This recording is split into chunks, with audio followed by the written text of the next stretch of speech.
Donc, bonjour à tous pour cette deuxième partie du top flop de fin d'année. Maintenant, on va parler du flop. Les 5 films que je n'ai pas pu supporter de l'année. Voilà, c'est en termes de gradation, le numéro 5, enfin, à partir du numéro 5, c'est un film qui a des qualités, mais que sur lequel j'accrochais vraiment pas. Et le numéro 1, c'est vraiment Les Kong, où je suis même sorti de la salle avant la fin. C'est parti, numéro 5. Numéro 5, Deadpool. Je mets Deadpool à cette place parce que je suis fan du comics et j'avais des grosses attentes comme beaucoup de gens sur le film. Et je sais pas, j'ai vu le film et je trouvais ça chouette. Je trouvais ça chouette au premier abord, je trouvais qu'il y avait des bonnes idées, plutôt scénaristiquement parlant, c'était assez poussé pour un Marvel et il y avait plutôt des attentes sur le film qui ont été, avec Ryan Reynolds, etc., qui étaient dans le rôle, qui ont été tenues. Ça a été tenu, mais pas assumé, je trouve. Quand tu fais un film trash, et quand tu veux faire un film trash, fais du trash jusqu'au bout. Et là, Deadpool, ça fait pas ça, justement, ça garde un certain côté légèrement américain qui m'a vraiment titillé et que je trouvais tellement désagréable. En plus, c'est super frustrant parce qu'on a l'impression que Reynolds, il a vraiment envie de tout jeter, de tout envoyer dans son film, et du coup par rapport aux producteurs ou aux gens qui ont fait le film, qui dirigeaient au-dessus, qui ont dû lui dire certaines choses par rapport à son jeu d'acteur et par rapport à sa façon de faire très hard, et voilà, de réduire un petit peu, du coup on a l'impression qu'il se bloque. Et Reynolds, c'est un très bon acteur qui arrive à bien gérer la dose entre puissance et calme et simplicité, comme dans The Voices par exemple, où il peut être extrêmement serein et extrêmement malaisant aussi, et super mignon et super horrible, voilà. Et du coup c'est vraiment dommage parce que je trouve ça gâché comme talent d'acteur. Je trouve ça vraiment gâché. Reynolds a des grands talents d'acteur et je sais pas, peut-être au niveau de la direction il y a un truc qui marchait pas. La mise en scène est plutôt pas mal, par exemple il y a des bonnes cascades, etc., mais je trouve que quand on y vient à faire ce genre de commentaires, c'est que y a un truc qui marche pas dans le film, et l'entièreté du film, l'ensemble du film, m'a pas convaincu quand je suis sorti de la salle, ou en tout cas quand j'y ai réfléchi 3 jours plus tard. J'avais trouvé ça chouette quand j'avais vu, ça m'avait fait marrer. Le générique de début avec produit par des enculés, réalisé par un casse-couille, ça m'avait fait beaucoup rire, etc. Et il y avait certains passages que je trouvais jolis, assez basiquement jolis, mais après, en y repensant, je trouvais ça vraiment pas assumé et pas à fond. C'était pas fait à fond. Et c'est ça le problème avec Marvel et avec les films de comics en général, c'est que c'est rarement à fond. Voilà. Petite déception donc pour Deadpool, que j'attendais comme le renouveau de Marvel, le Phénix. Et là, c'était un peu juste l'oisillon qui sortait et qui essayait de voler, mais qui finalement se rétamait dans son nid. Peu dommage. Passons au numéro 4. Numéro 4, Personal Shopper. Bon, c'est le dernier vlog que j'ai fait dessus, ça date d'il y a pas très longtemps, du coup je vais être très vif, ce film n'est pas réussi. Ce film n'est pas réussi parce que il essaye d'entreprendre des démarches de films de genre étranges avec des fantômes, etc., qui se rétament la gueule littéralement sur le sol. Et c'est vachement intéressant de vouloir faire évoluer le cinéma français comme ça, mais quand tu veux faire évoluer le cinéma français, tu prends un réalisateur qui a quand même des notions et des consciences de ce qui est bon à prendre dans le genre ou pas. Et là, ce que prend Assayas dans le cinéma de genre, c'est quand même bien triste, quoi, parce que c'est du pur auteur, et c'est ce que j'avais dit dans ma critique. Je trouvais que ce film était désagréable à regarder. Désagréable à regarder parce que il s'en mêlait complètement dans ses genres, et du coup, on était complètement perdus quand on le regardait. Kristen Stewart, elle est molle, il y a aucune consistance en elle, et franchement, on la trouve triste quand elle joue, on la trouve triste quand elle essaye de montrer quelque chose, mais qu'elle reste juste bouche bée comme un espèce de fantôme. Elle essaye de jouer un peu la meuf complètement perdue et mystérieuse dans sa vie, et ça marche pas vraiment beaucoup. Oh, mon air était trop hautain là, c'était affreux. Voilà, j'en rajouterai pas plus parce que c'est un film qui essaye, c'est un film qui expérimente, c'est bien expérimenté, mais ça se rétame la gueule, et j'ai vu aucun film d'Assayas, donc je peux pas juger, mais apparemment il a fait des plutôt bonnes productions. Donc je pense qu'avec ce film, il y a du potentiel pour expérimenter encore une fois, et même peut-être se rétamer encore une fois, mais il y a quelque chose, il y a un microcosme de quelque chose, mais qui se rétame un peu en fumée. Et ça rend le truc assez bateau, bas de gamme et pas intéressant.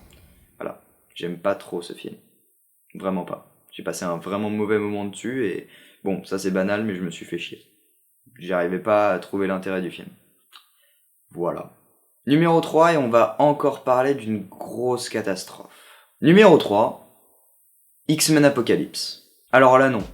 Alors là, c'est juste non. Juste ridicule. Je ne sais pas ce qui s'est passé dans la tête de Bryan Singer pour nous pondre un pareil nanar. Oh, mais qu'est-ce que c'est ridicule! Vraiment, cette espèce d'effet violet, ces espèces d'augmentation d'énergie avec Apocalypse, mais qui est d'un ridicule et qui n'a aucun fond. Ce film est un nanar profond et toute la saga X-Men est extrêmement pensée, extrêmement sensible, mais là, ça fait vraiment le lourdeau de la bande que t'as envie de gerter.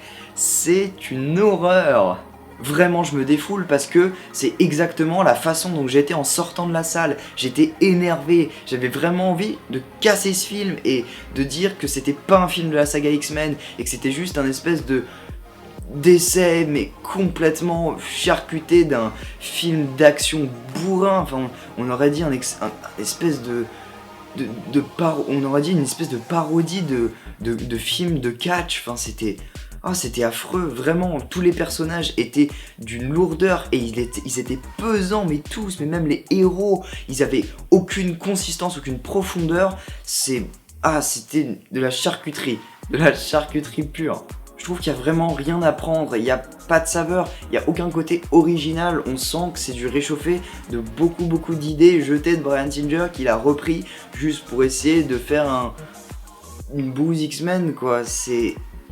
Mais c'est horrible. Même Magneto dans ce film est complètement jeté et il est pas intéressant. Il a aucune profondeur et juste il sert à ce que l'histoire avance et c'est un Deus Ex Machina constant dans ce film.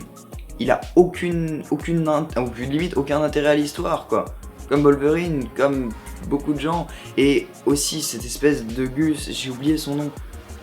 C'est celui qui va vite, merde j'ai oublié, et il y a une espèce de scène où le manoir explose et c'est censé être quelque chose de puissant parce que c'est leurs histoires et toute leur vie finalement qui explose en fumée et qui vont ensuite reconstruire pour reconstruire une nouvelle vie. Et s'il y a une espèce de scène ridicule où t'as ce personnage là qui court à une vitesse absolue en ralentissant le temps et en attrapant tous les objets avec des espèces d'effets After Effects où il y a des espèces de filets de lumière, voilà, et c'est pas intéressant, et il fait des espèces de petites blagues en prenant des parts de pizza et en les mangeant. C'est ridicule, enfin genre, les effets sont complètement cartoon, c'est des effets Disneyland, quoi. Des espèces d'effets avec des espèces d'effets train fantôme complètement inintéressants et qui apportent rien au film et qui enlèvent complètement la sensibilité et les émotions des autres X-Men. Voilà, c'est juste de la charcuterie. Je suis déçu et je veux absolument pas qu'on continue dans cette voie. Voilà, moi je préfère me mater X-Men 1 et X-Men 2 avec des scènes d'action réfléchies et purement intéressantes plutôt qu'une merde pareille. Je suis désolé de l'appeler comme ça, mais là c'est vraiment le cas, il y a rien à en ressortir. Que dalle. On passe encore au firmament, mais au firmament de l'horreur. Numéro 2, Les Malheurs de Sophie. Oula là là là là là. Oh, c'est pas bien. Oh non, ce film. Vraiment, là, c'est un peu comme Premier Contact. C'est purement émotionnel, mais ça me fait peur.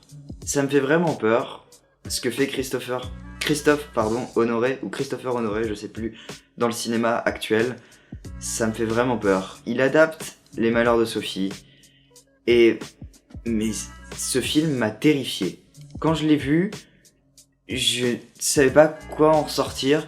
Enfin, ça racontait une histoire, ça racontait des bouts d'histoire déchiquetés comme ça, et ça les amenait vers rien, pour, je sais pas, créer un vide faire des films vides. Je sais pas, c'est peut-être son délire de faire des films creux. J'ai pas compris. Le fait que ça soit un film qui incite vraiment dans le côté super abominable de cette petite fille, Sophie, et donc l'adaptation du bouquin, voilà. Et tous les acteurs sont pas incroyables, mais pas mauvais, mais juste la façon dont ils sont écrits, on dirait que c'est tous des espèces de mégères bossues et affreuses, et ils sont tous complètement caricaturaux et méchants et vils, et ça fait un peu comme un film de Haneke qui s'appelle Amour, que j'avais vraiment très très peu aimé, parce que j'avais l'impression que Haneke, dans ce film-là, détestait ses personnages et les faisait mais viscéralement affreux. Et là, c'est un peu le cas. J'ai pas l'impression qu'il y a aucune bonté envers cette petite Sophie. Elle se fait genre complètement martyriser. En même temps, c'est normal, parce que c'est juste une petite fille affreuse qui fait des bêtises et qui hurle tout le temps. Et c'est désagréable. Enfin, et c'est pas du désagréable pour essayer de jouer de nous, comme Requiem for a Dream par exemple, où t'as des scènes qui sont extrêmement pensées pour te rendre mal à l'aise et pour te faire ressentir des trucs. Non, là t'es juste dégoûté, t'as envie de sortir de la salle, mec.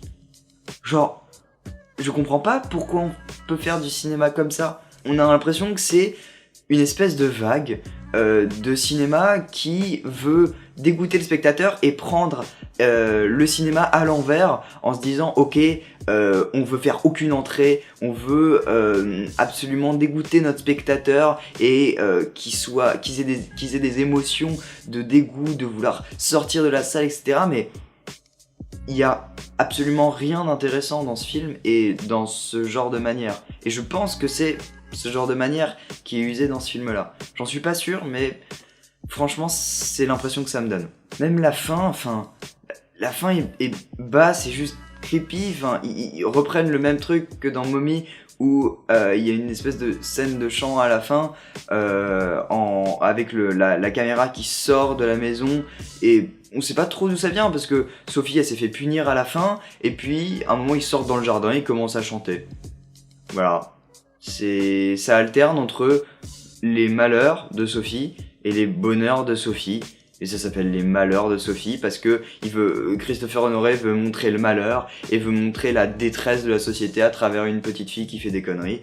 Et je comprends pas ce genre de cinéma. Et je sais pas, moi j'ai été un petit peu gêné même. Vraiment. Enfin, je le pense, quoi. C'était viscéral à l'intérieur de moi, ça me faisait vraiment mal de regarder ce film. Donc, je sais pas, je suis peut-être pas objectif, il y a des plutôt belles métaphores, ça je dois l'avouer, mais là, à l'intérieur de moi, quand j'avais vu, c'était juste... Non, il y avait un blocage qui se faisait, je pouvais pas regarder. Voilà.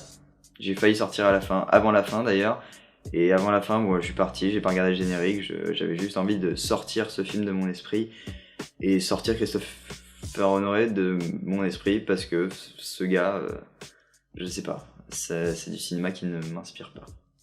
Et enfin, le summum de ce que j'ai trouvé vraiment affreux cette année. Numéro 1, l'idéal. Alors, ce que j'aimerais dire, premièrement, c'est que ce film est mauvais. Ce film est purement mauvais et n'a aucune intention de réalisation, aucune intention scénaristique. Il a juste l'intention de filmer des meufs bonnes. Donc déjà, c'est un affront au cinéma. Tout simplement. Et secondement, ce film est extrêmement dangereux. Vraiment, je le pense, parce que il transmet et il essaye d'être second degré et il essaye d'être provocateur, mais c'est juste purement malsain et avec des idées, mais qui sont abominables. Ça essaye de montrer un monde qui est abominable et finalement on l'accepte comme il est et on se dit finalement le monde de la mode avec la coke etc et les putes ça doit pas changer finalement. Voilà, je pense que c'est vraiment très bien comme ça, hein, ouais c'est clair. Et il n'y a pas d'intention de scénarisation, il n'y a aucune recherche, les plans sont extrêmement basiques, c'est du champ contre champ, les lumières sont extrêmement blanches, sur la peau il n'y a pas de dégradé ou quoi, les personnages sont caricaturaux possible. Enfin, ils essayent de donner un côté original, mais le trans, c'est le trans, le patron, c'est le patron, le loser, c'est le loser. Enfin voilà, ils ont aucun côté dégradé, quoi. S'ils sont complètement unidimensionnels. C'est juste un film qui essaye de parler de la mode, mais sans poser de solution pour la faire évoluer, et qui démontre juste cette société en disant oh bon, ouais, c'est pas si mal. Ça m'a mis purement mal à l'aise. Il y a même une scène où ils sont dans un espèce de train fantôme et il y a une musique genre de techno extrêmement puissante, genre qui pourrait juste passer un trop bon message, mais là ils sont dans une espèce de train fantôme avec des lumières vertes, avec une espèce de tête de dragon en train de sniffer de la coke. C'est ridicule quoi, c'est gamin, c'est cracra, c'est enfantin. Je sais pas, quand tu prends des sujets aussi forts, essaye de les exploiter un minimum, ou alors genre assume le fait que tu prends un univers complètement important et de le banaliser et de l'enfantiner complètement pour démontrer que l'univers est ridicule et que l'univers de la mode, bah finalement c'est juste de la merde complètement pas pensée et voilà. Et là c'est juste, non, c'est creux, c'est creux à mort. J'en pouvais plus, il y avait des gens derrière moi qui criaient, et dès qu'il y avait genre une meuf bonne, enfin ils étaient en mode ouais madame vas-y t'es bonne, voilà. Donc vraiment c'était genre encore plus pesant pour moi, et j'ai vraiment pas envie de cinéma comme ça quoi. Ça prouve l'intérêt du film. On était 4 dans la salle, et il y avait un gars avec qui j'ai discuté après qui m'a dit regarde, on était 4 et il y avait moi, toi, et il y avait ces 2 gamins derrière. Ça prouve quand même l'intérêt du film, qui est juste de voir des meufs bonnes et de voir des espèces de plans rigolos sur des trucs sexuels et des alibis et des blagues pas spécialement très maîtrisées. Il n'y a rien de maîtrisé. Voilà, pour moi l'idéal c'était la pire expérience cinématographique de l'année. Je suis sorti avant la fin, j'en pouvais plus, le gars avec moi est sorti aussi.